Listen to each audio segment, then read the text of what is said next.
Thank you for being here at Mr. Super Oz.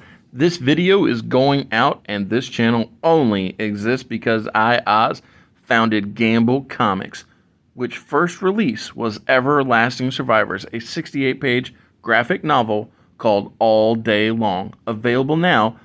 Follow the link in the description that will take you to gamblecomics.com. While there, you can get hats, shirts, posters, much more, but most importantly, the story itself.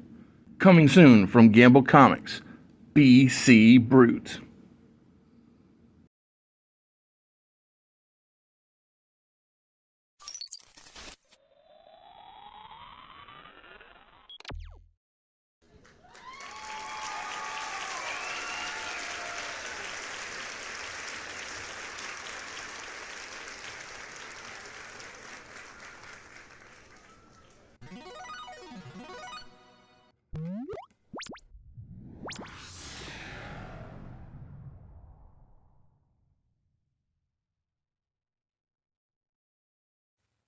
This is the go-home show of Monday Night Raw. What is Raw doing before WrestleMania?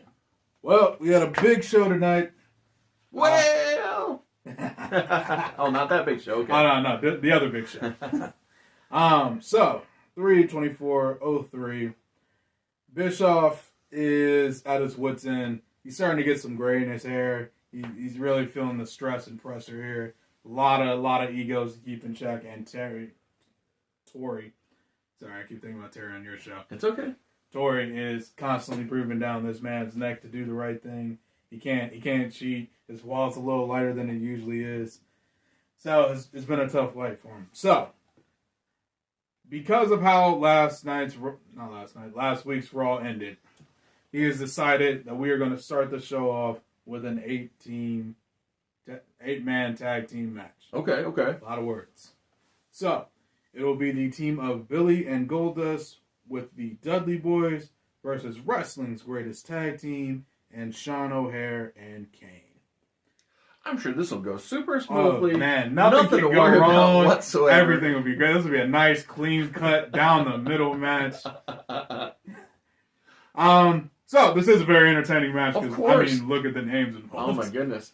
And more than the names, to me, it's the idea of the sheer level of both youth and experience. Yes. So insane in this match. So O'Haire, Haas, and Benjamin, young in the business. Very. But I mean, same a little bit with Billy? No. I was gonna say, I was thinking about the champions. So okay. They've got a little bit of youth. Now, obviously, they're not in this match. No. All of the other folks, the Dudleys, Billy, Goldust, Kane, these guys, little decades of experience. Absolutely. In the case of especially Goldust and Kane, they have been so many different characters and growth, evolution, just so much awesomeness in that. Oh man, literally this. I kind of wish this match happened in real life. I kind of wish I had the pin, and I was. Dude, that's the beauty of this adventure that we are on, is just taking advantage of creativity. Yeah, absolutely. Whew. Well, this is a nice, fun match, but we're gonna go ahead and cut to the finish. Yes. So wrestling's greatest tag team. Benjamin tags Haas, but Sean O'Haire gets the blind tag that even they don't notice. Yes.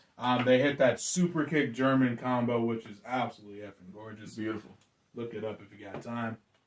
They had a phenomenal ROH run that I completely forgot about. Dude, too. Those are my favorite ROH tag titles because the implementation of the flags on the front plate is just such a unique way of representing the world. Exactly. That I just think isn't used enough. Yeah, I 100% agree. ROH has some really gorgeous belts back then. I mean, the ones they have now aren't bad, but they're a little generic. Exactly. That's the thing. Like the ROH titles feel very unique. Speaking of titles, I've got to ask you a question. Yeah. So with the reemergence of total nonstop action wrestling. Ah, yes. If you could choose just one throwback title design to reintroduce, do you know which one that you would pick? Because to me, there's only one right answer. The one Sting held. While I like that design, that is not, to me, the end-all be-all of TNA championship designs. The one Rudo? That's the same one. That's the same belt. I was about to say. No. Which one are you It's the tag team championships. You're talking about all of the belts. Okay. Yeah. All titles from their history. I think there's one and one alone that stands out as the belt that needs to be the legacy brought back. Much how they did with Cody and the IC title, right? Yeah. So the TNA tag team titles, they had this interesting. It was pseudo intercontinental, but had peaks in it. It had great textures in the plating. Oh yeah, these. Oh my goodness, they're so good. And so to me, the reason I wouldn't bring back their big gold is because of one word, and that's heavyweight. So I am anti the top title saying heavyweight when your champion is Alex Shelley.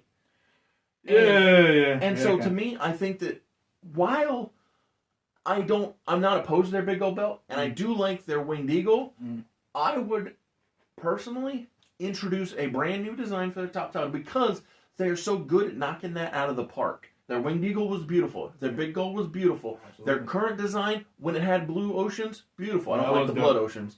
The red free brand wasn't the best. But I have faith that they can give us a beautiful new TNA world title, but give us those classic tag straps. I'll be so happy. Yeah, those classic. Oh man, I forgot about those tag straps too. I'm glad you reminded me. Thank you. Phenomenal. Anyway, we got on that because Austin Benjamin, former ROH Tag Team Champions, legend of the game.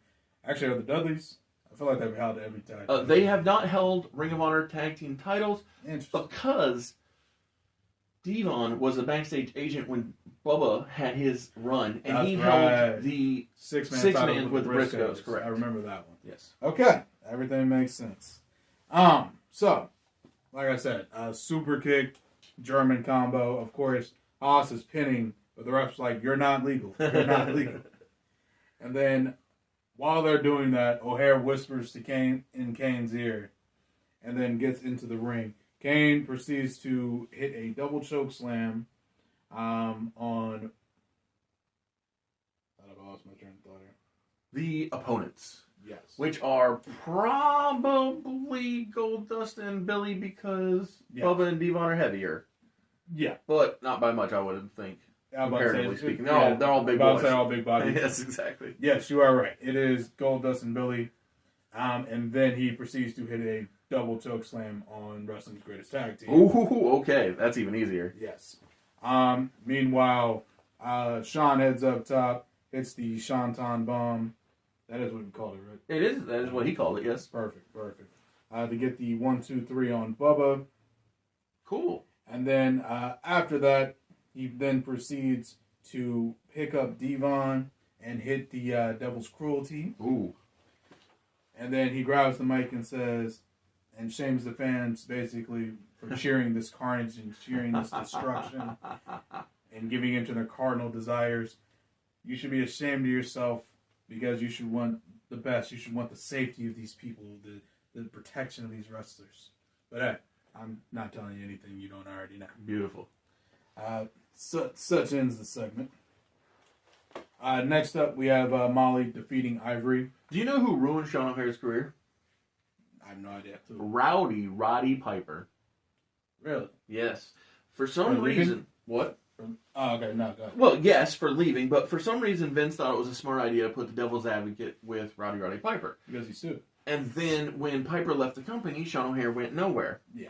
And furthermore, it was the idea that Sean was just a heavy for a guy who couldn't go. So, sad times for Sean O'Haire. Yeah. Much better stuff going on in Alpha Entertainment Worldwide. Yeah. No, not for Piper. I love Piper, but it's just bad booking. I'm about to say, I feel like low bar to pick up on. Like, I feel like if I did anything with Sean O'Haire, it would have been better than what they did with him. Yes, true. Also, I feel like it's more accurate to say Vince ruined his career than Rowdy. Oh, yeah. Vince putting him with Piper is what did him in. Yeah, you're right. Yeah. So, as always, FU Vince. Molly defeats Ivory and then afterwards threatens to cut her hair. Ooh, Where, okay. of course, Jackie and Victoria pull her out because there's no images that I'm aware of Ivory with no hair. So. Oh, you mean like a buzz cut, not just a clip? Yeah. Okay. Yeah, because she had the scissors, she was gonna cut, but Gotcha. you know.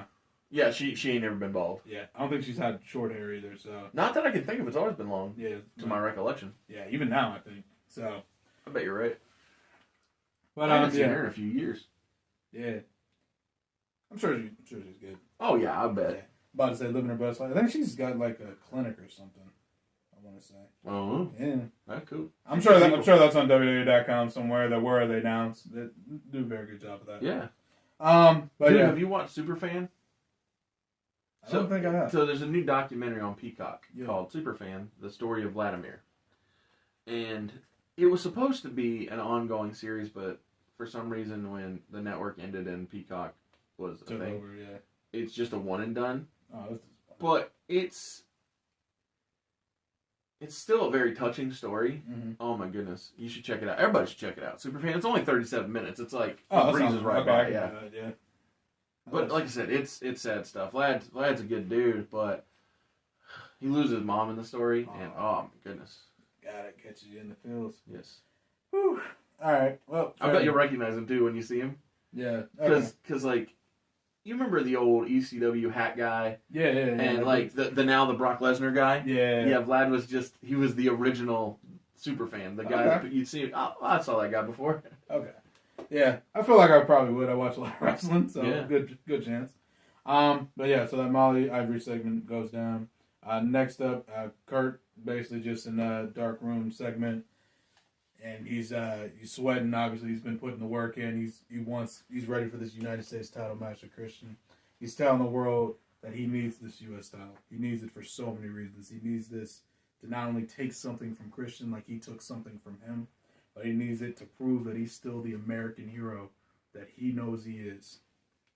And he will always continue to be, and that'll start once again in Mania. So, yada yada. WrestleMania 19 had this really awesome hype package where Kurt and Brock, I think a few other people too, but specifically those two guys. I was about to say those are the ones that stood out.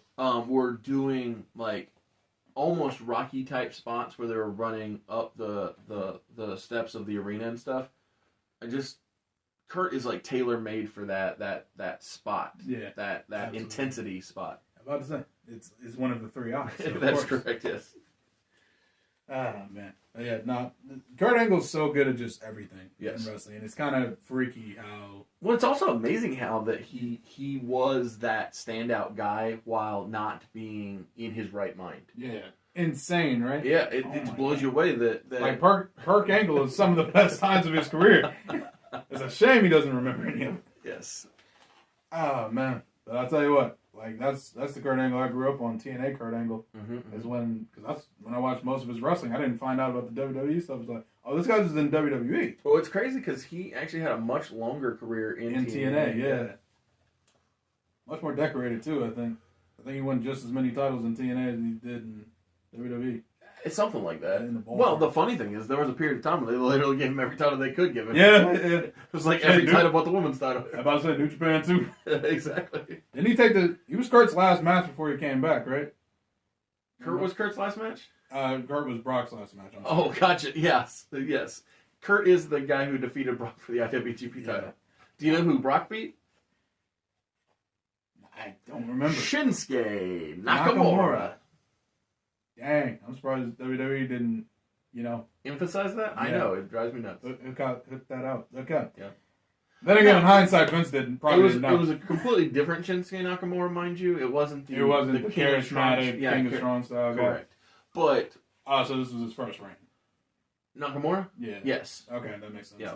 But still, he's still the same human being. Yeah. He just had short hair. The name. Didn't he have that weird goatee back then? Too? Yeah. Yeah. Okay. Yeah. Man, I gotta go and watch that now because I don't remember that. Yep. Ah, man. Okay, what a world we live in. Next up, Chris Jericho and Shawn Michaels have a sit-down interview with JR.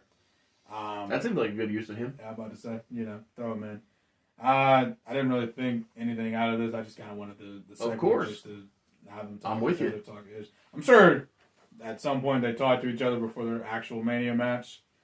But yeah, just them having a conversation. Jericho throws a barb. Sean says he's gonna kick his teeth down his throat. You know, story beats. Yes. Match will be great at Mania. That's all that really matters in my head. We get a Trish versus Jazz hype package. Just kind of running through their various highlights of the career. Absolutely. Rehash the mission statement that Jazz pretty much started our women's division with. Yes. And Trish's team with Lita and winning the title. That ladder TLC match at SummerSlam. Right. All the important stuff. Next up, Orton and Flair say they will get revenge on the Deadly Riders for their vicious attack against Ric Flair 2 weeks ago now. Perfect. Excellent. And that they will pay them back tenfold. Don't you worry. Beautiful. And then last, but certainly not least, it's the go-home show for WrestleMania. So who do you think we're about to see? Brock Lesnar. Close. Other guy. Triple H. There you go. Okay, that was my second pick. I was about to say, it was a 50-50 shot, Yes. so I know you get one of them. Triple H comes out. The reason I picked Brock is because last we saw Triple H, Paul was there, and Yeah. Brock tried to get in on the action, so I thought, maybe. Yeah. I was about to say, it was a 50-50 shot. Absolutely. But, Triple H comes out, and this is the 2001, just got back from injury Triple H. This is decked out. Not in a $1 million suit. No, this is denim. Dude, did you see that you can buy that now? Seriously? The denim and the leather with the H on the back? I was like, come on, guys. Like, it's stupidly priced, but it's now available to purchase. And also, it's not Chalkline, it's one of those sporting brands, right? Yeah. They also are selling the Shawn Michaels white with red Bloodstains? not bloodstains, like back when he was managed by Sensational Sherry. Oh, Shawn that Michaels thing? Yeah, so they're selling all these like ring accurate looking gear nowadays. I'm like, I'm so jealous. I don't know why I'm jealous. I'm just very. It's a beautiful time to be a wrestling fan. Without a doubt. This is definitely the best area to live in. But Triple H is decked out in denim, title around his waist, and sledgehammer in hand. Yes. Oh. Because he knows he's ready. It's time to go to work. It's time to go to work. It says that come WrestleMania, Brock Lesnar is going to find out why he is the game, why he is the King of King, why he has the other 7 nicknames he has, and why he is the most dominant champion in AEW history. And that after WrestleMania... Can I say something real quick? Please do. In Alpha Entertainment Worldwide, I am the Alpha and the Omega. I began as champion, and I will end this company as champion. Ooh, that's good. That's good. I like that. I like that a lot. He says the status quo is going to stay the same. Nothing's going to change. Evolution will remain on top. Orton and Flair are going to beat the Deadly Riders. I'm going to beat Brock Lesnar. Because I am the game, and he's going to bow down for the King of Kings. Basically, it's a long and short of it. Yeah, I'm with it. That's beautiful. Out comes Brock. Triple H swings. Triple H misses. Brock Lesnar drops Triple H with a clothesline and puts him in the Brock lock. He is tearing up the old knee. Out comes the repaired quad. Yes, exactly. Yes, semi-functioning leg of Triple. Has he torn both quads yet? Just the one. Just the one. The second one's coming in a year or so. A year or so? Okay, yeah. Got it. I was trying to remember. I'm like... Do you remember the year that Shawn Michaels main evented WrestleMania with John Cena? Oh, that was the year he tore his quad? Yeah, he tore it in January because it was supposed to be Cena Hunter 2 at Mania, but because Triple H tore his quad in January at New Year's Revolution... Let's just sub in Shawn Michaels. It's just as good. I think almost... It was 100% better. Yeah, exactly. But yeah, oh man, I forgot about that. Okay, perfect. Yeah. But yeah, so Brock lock. Flair slides in, grabs the sledgehammer, and chop blocks Brock with the sledgehammer. That's smart. Obviously Brock's hobbled, lets go of the hold, gets up, Orton slides in, RKO. Batista comes in with his gimp arm and helps Triple H up and says, "All right, big guy, I saw you." Yeah. Triple H delivers the pedigree and then holds the title over Brock's unconscious Yeah. body. The lifeless corpse. Yeah. Exactly. Oh. Evolution stands tall to close out the show. That's so smart.